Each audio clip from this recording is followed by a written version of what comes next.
It's 5 o'clock on a Wednesday, and it's time for The Craig and Ryland Magic Review Show. I'm Craig. I'm Ryland. Welcome back to another review show right here on Magic TV. With Mr. Messy Hair himself. It's getting so long now, dude. You're taking this Harry Potter thing to an entire other level. You know, there's getting into character, and then there's being ridiculous. Anyway, welcome back to another review show. We are going to be looking at 4 new items that have hit the Magic community, and some good, some not so good, some that we actually disagree on. But we're going to start off with a brand new item that a lot of people have been talking about. A few people have asked us to review it, so we're going to look at that one first. It's called Constructo. Let's have a look at this one first. So first of all, we have Constructo by Thinking Paradox. Now, I'm not going to say anything about this trick.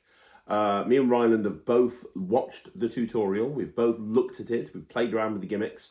I've actually performed it, and that's what you're going to see right now. You're going to see a performance of me doing this at the office. So I performed this at the office. So let's have a look at this performance, and then after the performance, we'll talk about what this is. Jack's in a little bit of pain at the moment because we're filming this on the Tuesday, and on the Sunday he ran the London Marathon.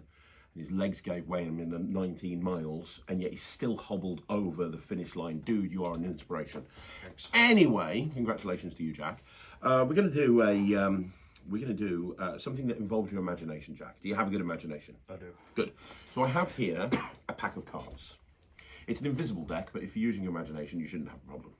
This is a deck of 52 playing cards, and I'm going to take the cards out and I'm going to divide them up into the picture cards over here and the number cards over here. The picture cards over here, the number cards over here. Can you reach over and take either the picture cards or the number cards? Very good. And what I want you to do, so you've got all the picture cards there, go through them and divide them into red and black. So you've got all the red picture cards and all the black. Okay, now you're going to make another choice now. Hold the reds in one hand, hold the blacks in the other hand. And when I say go, you're going to throw some away, just like I did with the number cards. So whichever ones you throw away, they're gone, they're eliminated, never to be seen again. Which ones do you want to throw away? The black ones. Go, throw them away. That was very good. So that leaves you with all of the red picture cards. Your decision, in your imagination, you've ended up on a red picture card. What I want you to do is take one of them, don't tell me which one it is just yet, and throw the rest away. Very good. You are going to have to pick those up later on, don't Jack? I hope you don't mind. No, actually, my knees. Yeah, your knees. So, you've got that card. What I want you to do is take it and fold it in half.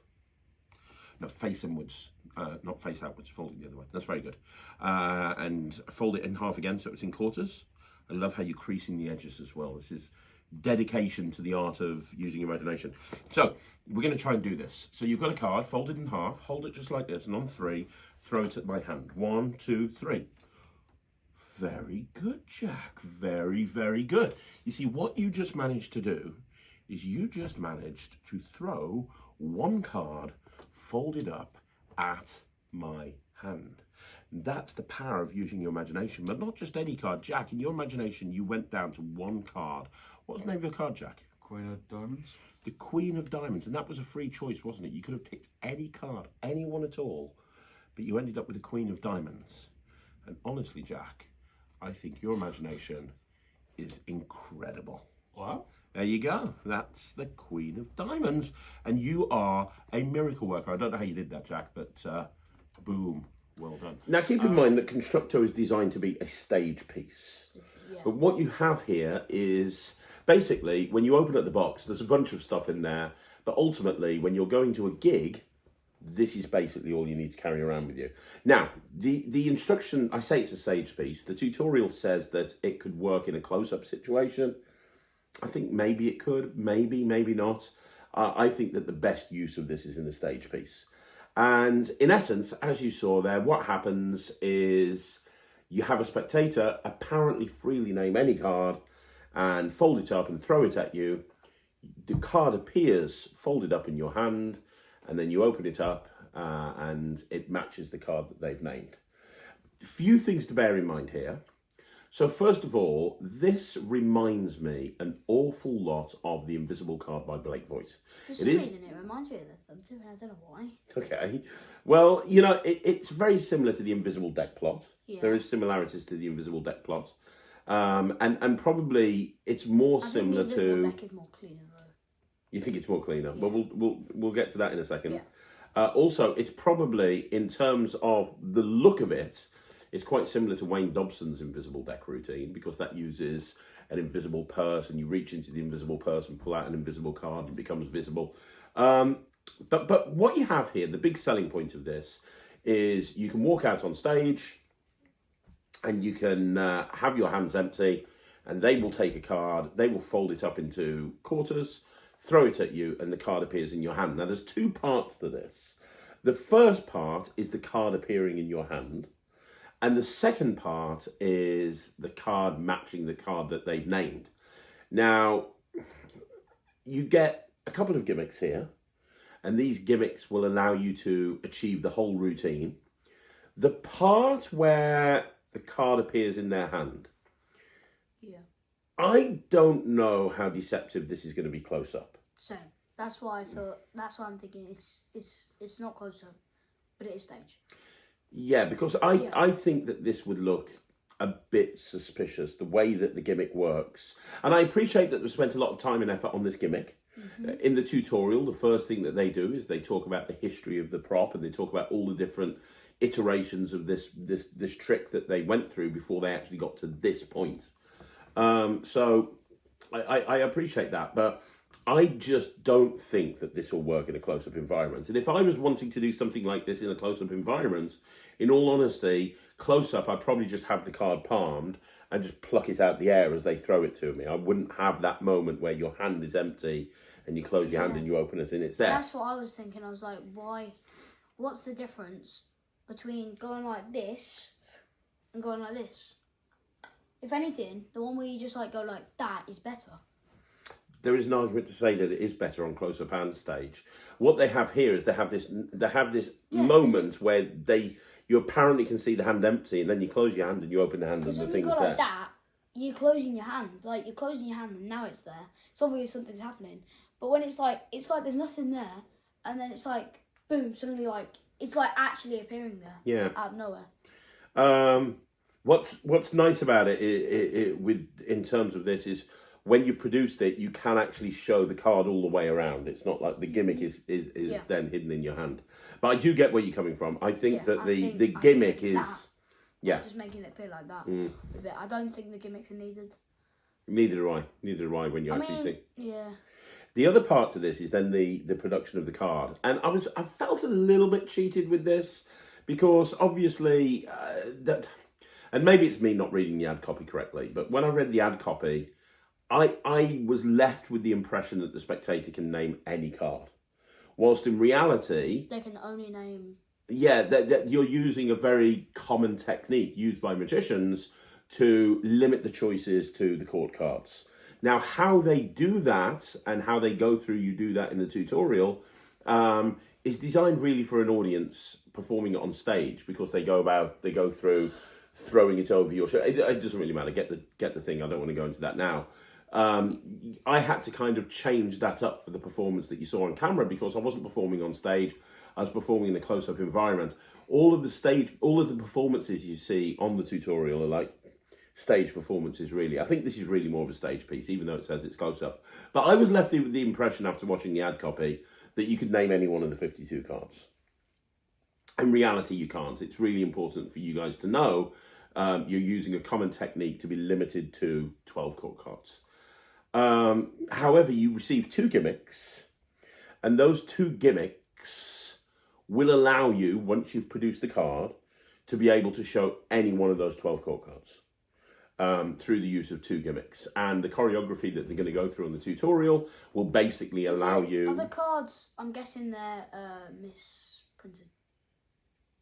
Well, we're not going to talk about method. Yeah, I'm just saying, I'm guessing they are. They're what? That what I just said. Well, we're not going to go through method. Yeah, I'm just saying. Yeah, I'm guessing. But when you've produced the card, this is what the card looks like. Yeah.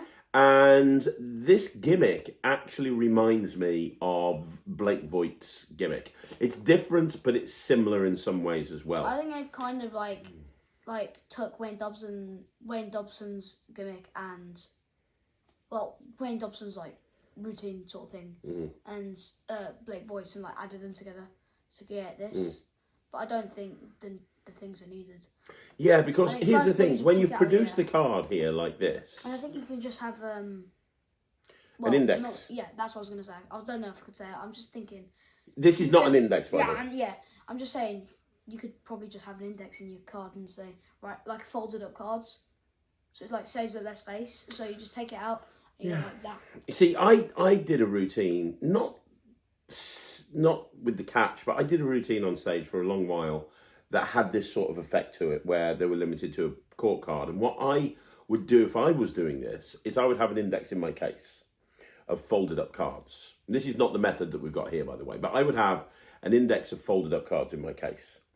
And what I would do is I wouldn't have a gimmick. I'd literally, like you say, just produce this from the air. But I'd have a paperclip on it. So I'd have the spectator put an invisible paperclip on the folded up card and then throw it to me. So the paperclip is there, and you go, oh wow, you even got the paperclip right. If you could said what was the colour of the paperclip. Yeah, you could do that. Could probably do Then you take the paperclip off and you put it in the case.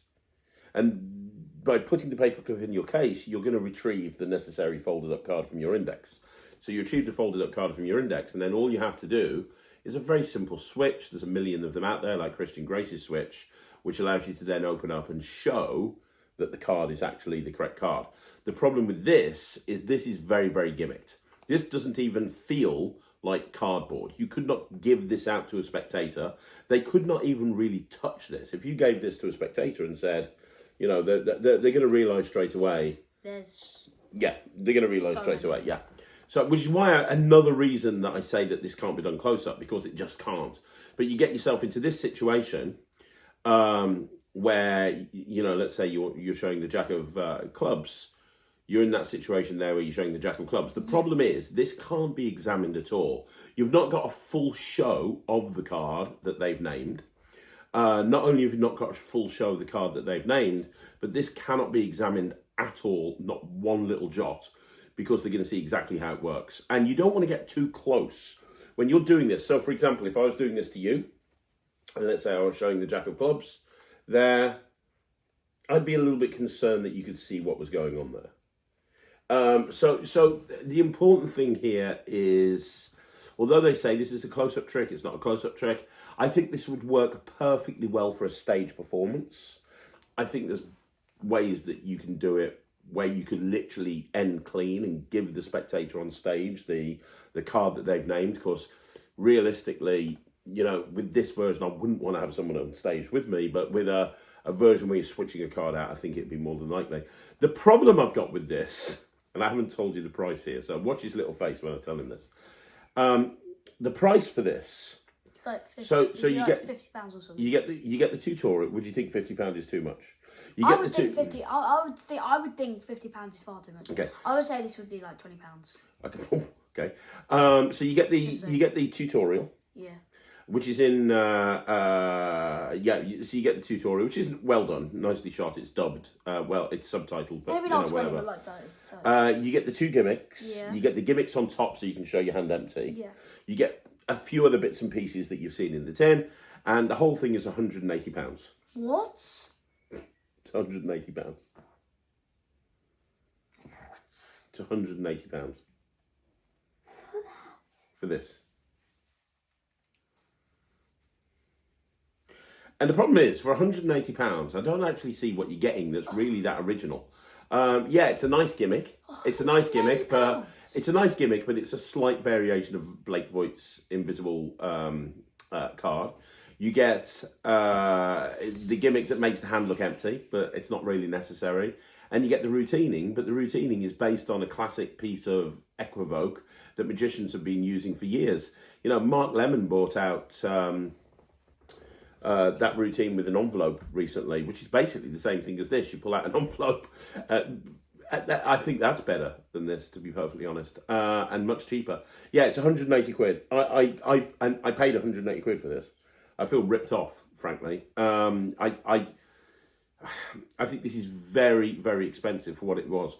If this was like a 40 quid trick, maybe even a 45 quid trick, I could understand the price. Because Blake Voigt's trick was not cheap. It wasn't 180 quid. Blake Voigt's trick wasn't cheap, but this is, I don't know, this is 180 quid. And for 180 quid, I expect something mind-blowing. Now, you could argue, walking out on stage with apparently empty hands, having someone name a card, and then showing that the card has appeared in your hand, unfolding it and it's their card, is mind-blowing. And in many ways it is. And I'm sure that somebody would buy this and would make a real feature out of this. But I just think that there's too many flaws in this. I think that the gimmick is, although nicely made, I think that there's other ways of doing it without even using the gimmick. I'm guessing all that's happened is basically they created this gimmick thinking it's really good. So, I think we should do it for $30. Some guy walks into the room and says, I need an extra $150.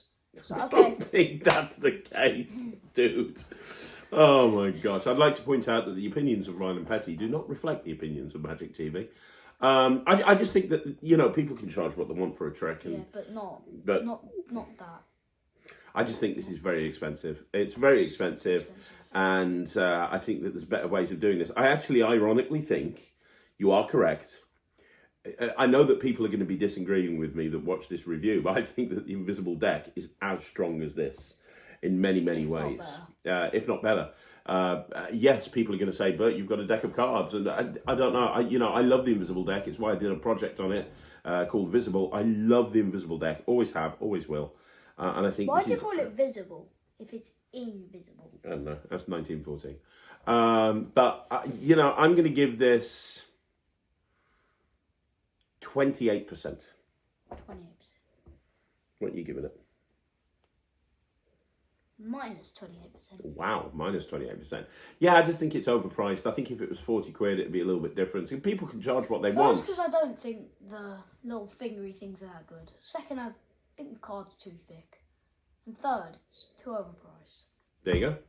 Okay, that's your opinion. My opinion is it's not very good either. So, yeah, Constructo by, what's the company name? Thinking Paradox. I wouldn't recommend it. But we're now going to go from one trick that we don't recommend to another trick that we don't recommend. Let's have a look at the next review. Okay, so next up we have Dancing Neon. I think it's called Dancing Neon by Sorcery Magic, I think they're called. Yeah. And Ryland's very excited when a new dancing cane comes into review because he's obsessed with the dancing cane. I've got two over there. You've got two over there. I've got a dancing broomstick and a plastic yellow Bob Lee, so yeah. But what you have here is, what's interesting about this is you use and have put online multiple performances of you doing you put online multiple performances of you doing magic with a light up dancing cane that changes colour. Now you can't get that anymore. Yeah. And which is why we thought, we'll have a go at this. Well, if you ever your dancing cane has broken a couple of times. Yeah. Luckily we have Drew. Drew is awesome. And fixes all of your stuff when it breaks. Drew fixes everything, and Drew is awesome, but he can't just fix it forever. If it snaps, I don't think he's going to be able to rebuild it. Yeah. But we're always looking for new dancing canes, especially ones that light up. Yeah. And this came out. It's not the cheapest cane in the world. I think it's about 90 quid. But it's a dancing cane. Looks like your average white dancing cane. It doesn't change colours, and it's not like a light up red and blue. It's just a white dancing cane. I'm going to try not to give it away here. To be honest, I think most people... I'm pretty sure most people know how a dancing cane Most people that are watching Magic TV and watching a review show, they're going to understand that a dancing cane is using thread to make it work. Okay, I think now most said that, I think most people will realise that. And I think we have to talk about this in order to... You're going to see some performance of Ryland doing this in a bit. I'm going to show that first, because... But you don't like this, do you? You were very excited when you got it. Yeah, why? This looks really cool. I think if I ever accidentally break my dancing cane, I need a backup. This would be pretty cool. Now I've looked at this, I think I would use Drew's dancing broomstick, to be honest.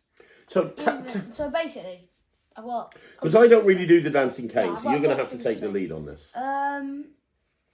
Maybe switch light off for a bit. It's going to annoy them until you're talking about the light.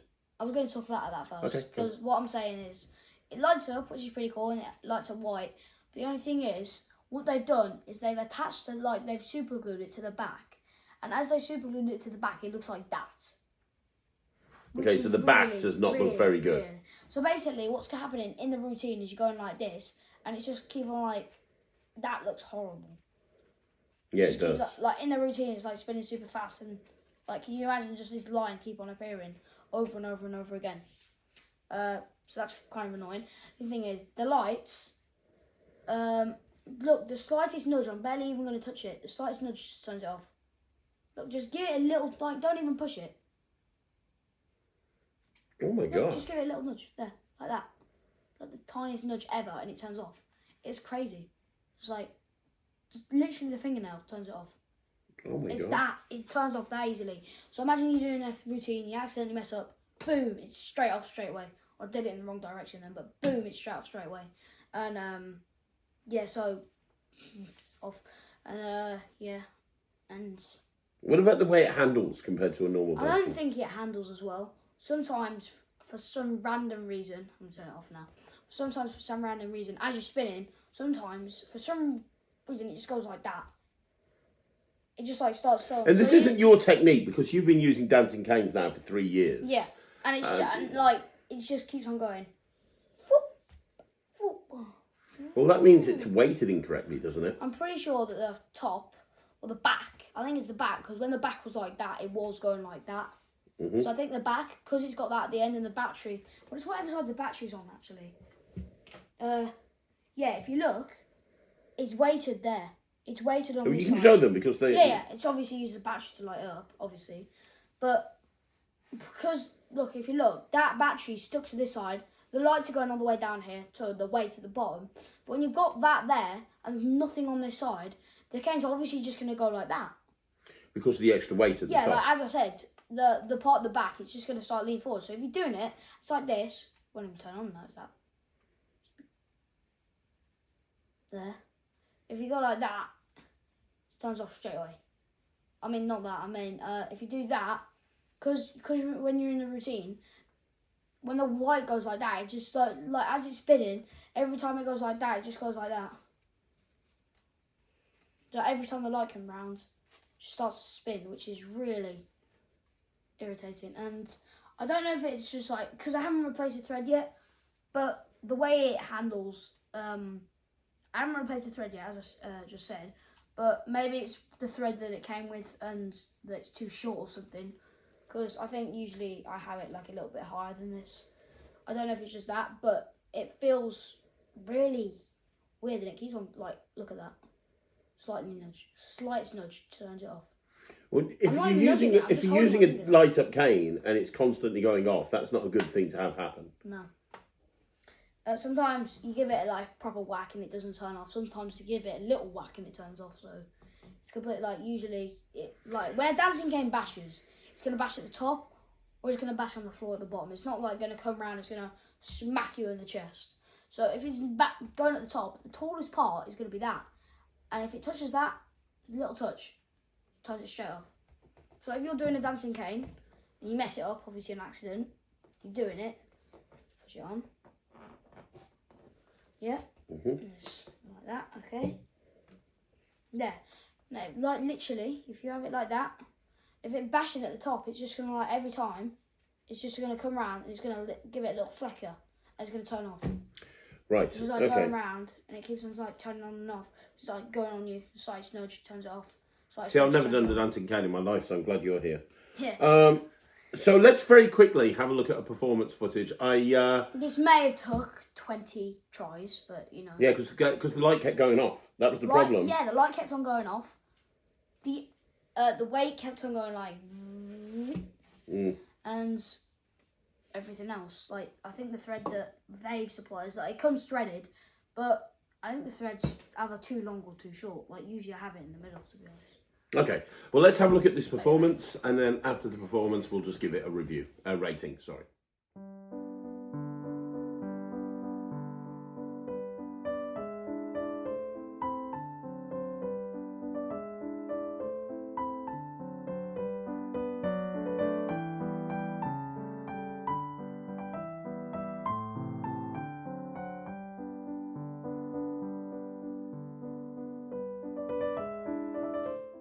Okay, so I understand that you're saying it's not very good. I'm based on And also the tutorial was like 3.5 minutes, wasn't The it? tutorial was 3.5 minutes. The only moves they taught was one of them the guy couldn't even do. It was like this, but the cane was going like. And it's like that. It's not supposed to be. It's supposed to be like a nice, gentle float. And I'm not being mean to the guy. I'm just saying it's like supposed to be a nice, gentle float, and the cane was going like that on the thread.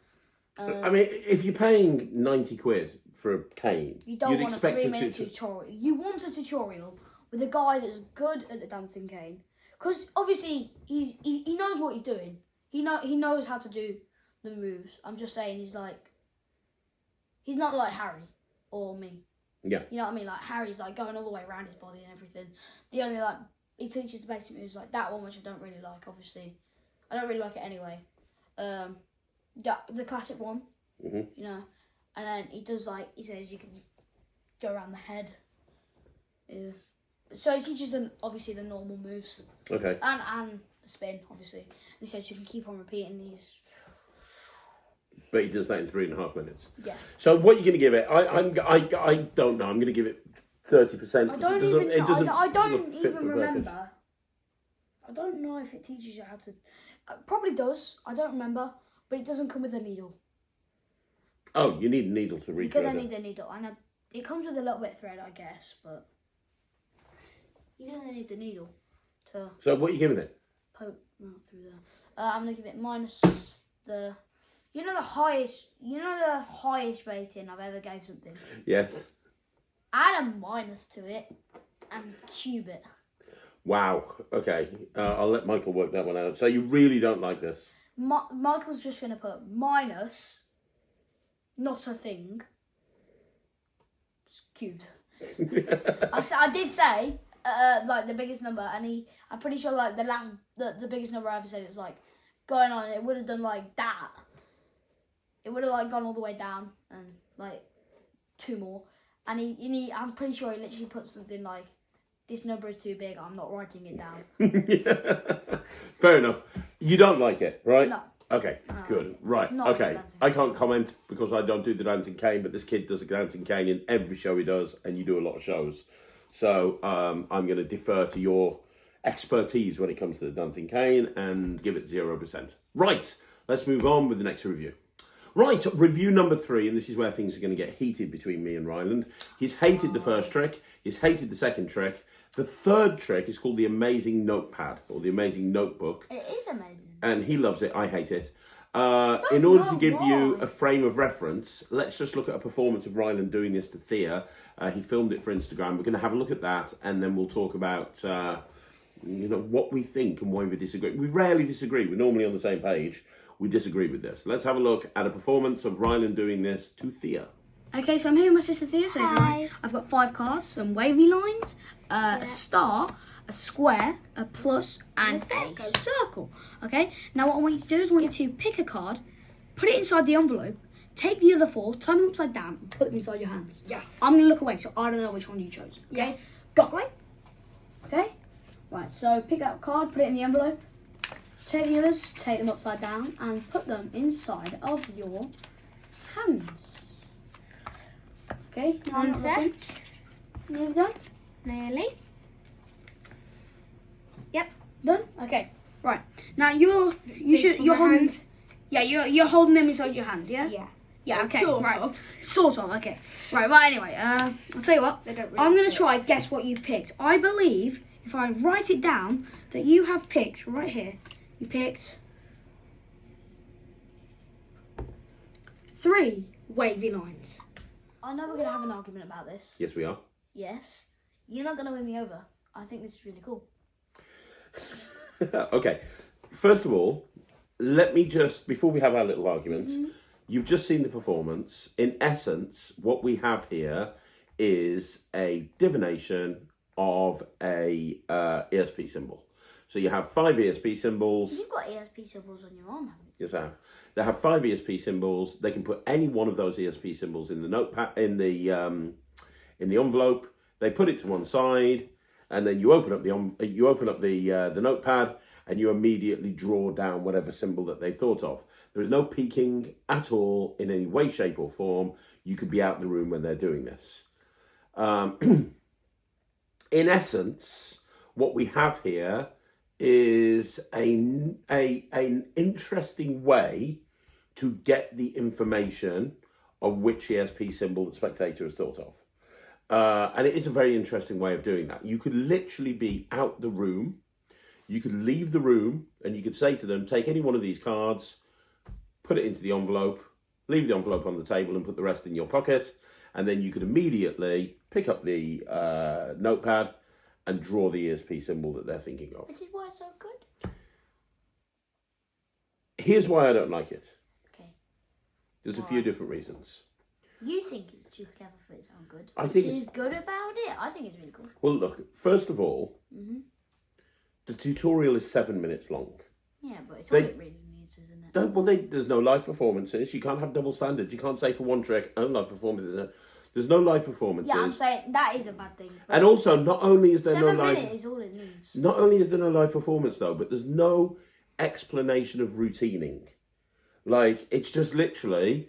You're just biased because it's not like 3 hours. Like No. There's no explanation of routine. There's no routining involved in this at all. It's literally pick an ESP symbol, put it in an envelope, write it down, job done. That's a That's routine? it. That's a routine? Okay? It's not a very good routine. It's a routine. So, if you were going to do this, you could do it with marked ESP symbols easily.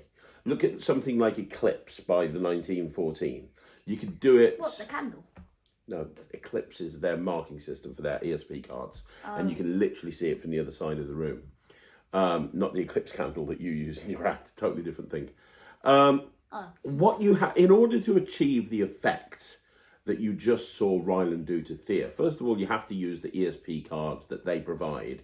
And I'm sorry, Rye, they are very big and heavy and thick.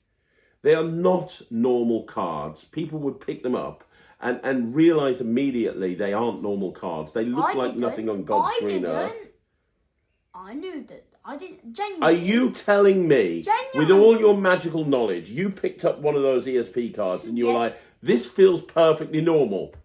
Somehow, yes. Well, you're lying and you know you are. If you're not lying, you weren't paying attention because it is obviously... I don't think a spectator would be like, this card's a little bit off, isn't it? I think they might do. What? You think a spectator's going to be like, oh, this one's a little bit heavy, isn't it? It's a little bit different. It's a little bit heavy? It's a little bit heavy? They're all a little bit heavy, aren't they, though? So it's... What are you on about? They're all a little bit heavy. If they're all a little bit heavy, it's not off. Also, think of the procedure. It's like you're taking the card, you're putting it in the envelope, you're putting the rest away.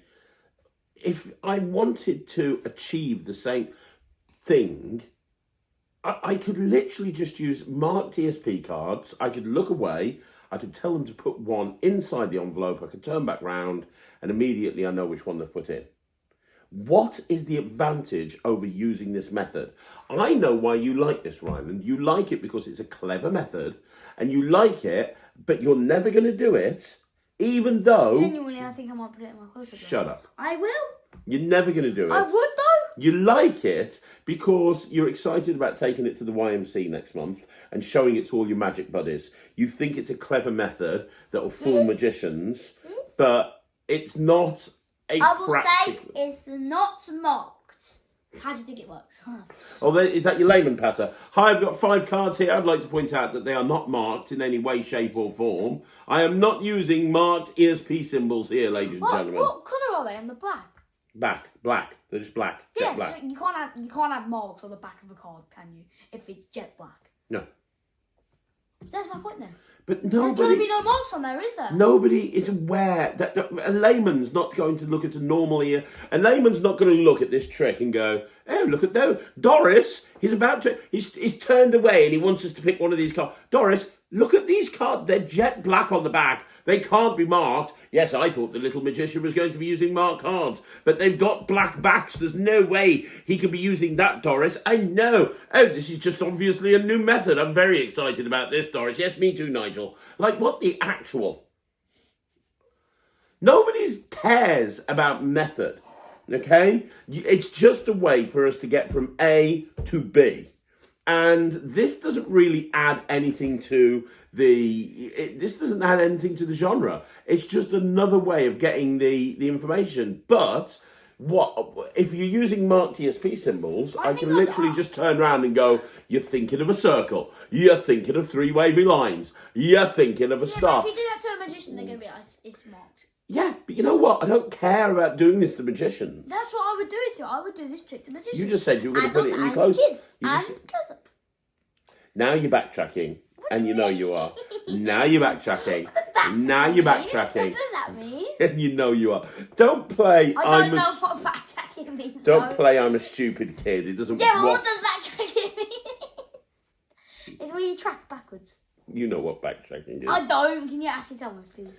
It means that I caught you out talking rubbish, and now you're trying to prove to me that you're not talking rubbish. Hmm? Yeah, exactly. I'm not talking rubbish. Here he goes, acting like a kid. Because I am a kid? Is that possibly an answer? I am a kid? You know? May seem a little bit strange to you, but I am a kid, Daddy. I know you lived that life 100 years ago, but... I'm not 100 years old. Shut up, you little obnoxious brat. Right, listen. You've veered me off course here. Look, you have to use the notepad with this. Yeah. You wouldn't have to if you were notepad's cool. using marked cards. I think a notepad's cool. The notepad's not cool. Yeah, it is. Can't be examined. What about... Yeah, it can. And there's a reset to this. If I was using ESP symbols, I could just go and do it again and again Yeah, and again. you can. You can examine. With this, there's a reset. You can And the examine. resetting tool, it tells you to stick it on a pen. Just don't. It might tell you to do that, but you don't have to. Yeah, I know, but that's stupid. I just don't like this. And also, it is examinable. How is it examinable? If I pick up that notepad... No, you don't get on the notepad. What you do is you get multiple, like of those whiteboardy cards.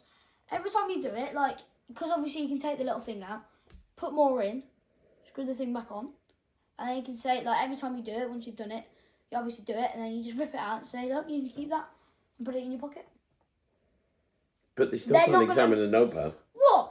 You think after I've gave them the cards from the notepad, they're going to go, oh, yeah, I think you've got something special in that notepad. Will you have? Yeah, but you think I'm going to think that? I don't know. What, you, I'm just saying you said rip it it's... out from the thing and you say, here you go. I'm can just keep saying that. you said it's examinable. It's not examinable. That's all I'm saying. No, but you can make it feel examinable. But it's not examinable. Yeah, but you can make it feel Whilst if I examinable. use the ESP symbols that are marked, they are examinable. But it makes it feel examinable. I don't like this. I'm giving it 10%. Why do you like it? I don't like it because it's pants. You I'm- don't like me. I like you. I just don't like this trick. Although I'm beginning to like you less and less with your apparently terrible taste in magic. This gets 10% from me. What are you giving it? Do you give it 100%? I swear to God, you're disowned.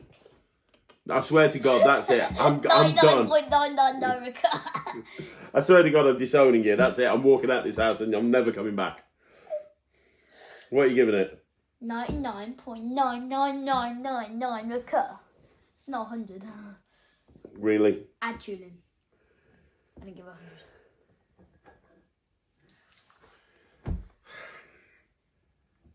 You've got no taste in magic at all, Ryland. At It's all. 999. It's 900. No, it's 99.999 recur tuning. I think it's pretty cool. It gets 0% from me. 0%. Yeah, no taste in magic. I have no taste in magic. Nope. I have a lot of taste in magic. I Nope. know more than you. He eats magic. He said he finds magic tasty. He got taste in magic. He finds magic very tasty. We're gonna Why move, do you eat magic, Daddy? Can you tell me? we're going to move on to the final review now. So the final review that we're going to be looking at today is Entourage by Gordon Beam, which came out many, many years ago, and it's just been re-released by Penguin Magic. How many? And the I don't many know how many years ago. Quite a long time ago. Oh, you forgot. Was it when you were a kid 1,000 years ago? Yes, something like that. He admitted that he's over 1,000 years old. We're going to have a look at a performance of this. Let's have a look. It's one of those days. Let's have a look at a performance of Entourage, and then we'll talk about what we think. Okay, so I've got my dad behind the camera. Dad, I've got an envelope here. Now, in this envelope, I have a queen in between two jokers. You gotta try guess where that queen is. Any queen. Guess Any where. queen? Yeah, any queen. Queen of spades. Queen of spades. Are you sure you're the queen of spades? Yes, sir. Okay. Well, I have the jokers here, but the only thing is, in here, I have 4 cards. So what you're gonna do is you're gonna eliminate. You're gonna eliminate 3 cards. So we'll start with 1. Okay. Which one would you like? The top one. The top one. Yeah. Which one? The bottom one. The bottom one. Okay. And the new bottom one. The new bottom one. Okay. Like that. Okay. Yeah, that's fine. So you sure? Yeah. You sure? Yes. Okay. Right. So, you can see them here. Yeah. Yeah. Right there. Okay.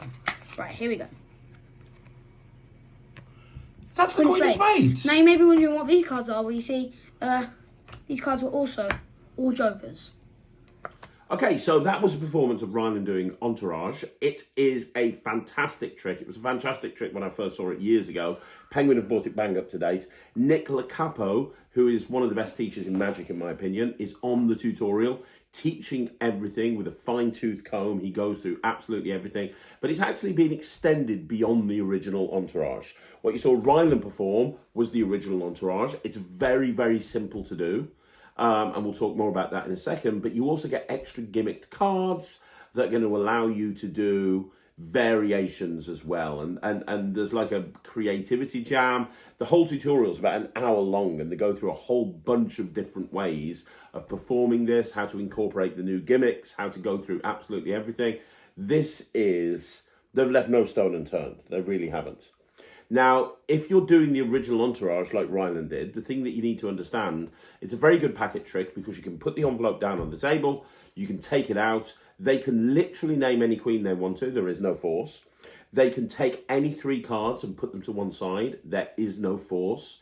And then you can show that the 1 card that's left in between the jokers is the queen that they named, and the other 3 cards that you put to one side are jokers as well. Now, the only negative, I say it's a negative, the only thing that's worth noting is that the cards that are left in your hand cannot be examined. The cards that you put to one side that you turn over and they're jokers, they can be examined, but the cards that are in your hand... You can, like, show it pretty clearly. Yeah, you can show it... Because obviously you need to hold it from somewhere. Yeah, exactly. You can hold it very, very cleanly. You can show it very, very cleanly.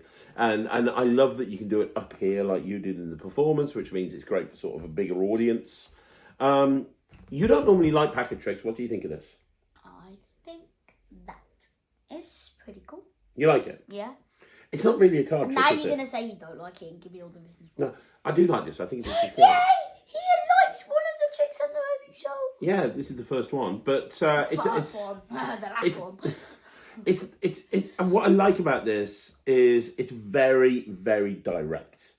The spectators can make all of the choices. They make absolutely every choice in front of them, and you've got this wonderful outcome. It's an instant reset. You can reset it, and you're ready to go again. It's a different outcome every single time. And yeah, I really like this. I remember doing Entourage years ago, and then it's not been available for a long time. Now Penguin have brought it back out again. This is definitely going to my repertoire. I really like this. Like I say, it's not really a card trick. It is a card trick, but it's not really a card trick. It doesn't use a full deck. It just uses a few cards. They get a free... It's a bit like Brainwave, but better, I think. Brainwave. Yeah, it's a little about Brainwave, but better. What are you giving it? 100% plus Tulin. Yeah, good mark, 100% plus Streamlit. I think this is great. You just saw the performance of Ryland doing this. If you want to be able to do that, you can. The only thing, as I say, worth noting is it can't be examined, but in all honesty, I don't think it needs to be examined. I think you just put it away and you go on to the next routine. I think it'd make a very strong opener. I'm definitely going to be including it in my act, which is why I'm giving it 100%. It is literally the only trick on the review show this week that I like. All the other ones are pants, including your notebook trick. So this one's a good one, though. So let's move on and wrap this whole thing up. Daddy, you get 3 smacks from disliking 3 tricks. What? That's no visual. Ow. No visual. Ryland, think about that arm. No, really, seriously. You've just hit my arm that I've literally just had a tattoo on. Yeah. Can we not hit that arm, please? Yeah. Please, please. Yeah. Is that okay? Yeah. Thank you. Ow! What did you hit my shoulder for? Not the arm. That's no visual in the... Bang. Ow, what was the head for? Is that the shoulder? Oh my God, never work with animals or children. I think you are an animal and a child.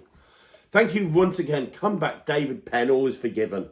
At this point, come back, Matt Cluley. Thank you very much for joining me right here on Magic TV. Don't forget, you want to see more videos, like the video, subscribe to the channel, leave a comment down below. If you'd like to follow him on all the various different social media platforms, whether it be Instagram, Facebook or YouTube, just search Ryland, the obnoxious little smelly magician. That's not what you search. Okay, Ryland, the kid magician. And also, don't forget, if you want to join the Netrix, don't even think... No, seriously, I'm warning you right now. For the first time in about 2 years, I'm going to get this out properly. Do not, under any circumstances, say anything that's totally rubbish. Right, you can go and join the Netrix by going to www.thenetrix.com. Not cookies! They're not rubbish! Cookies aren't rubbish! You said nothing rubbish! Cookies aren't rubbish! Cookies, cookie, cookie, cookie, cookie, cookie, cookie, cookie, cookie,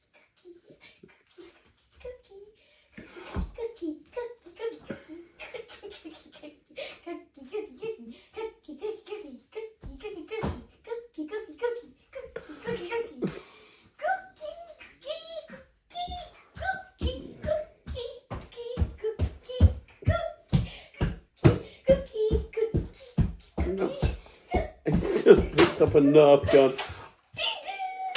Ow! I'll be back next week, probably without Ryland. Thanks for watching. I'm Craig. Ireland. We'll see you again. Bye, everyone.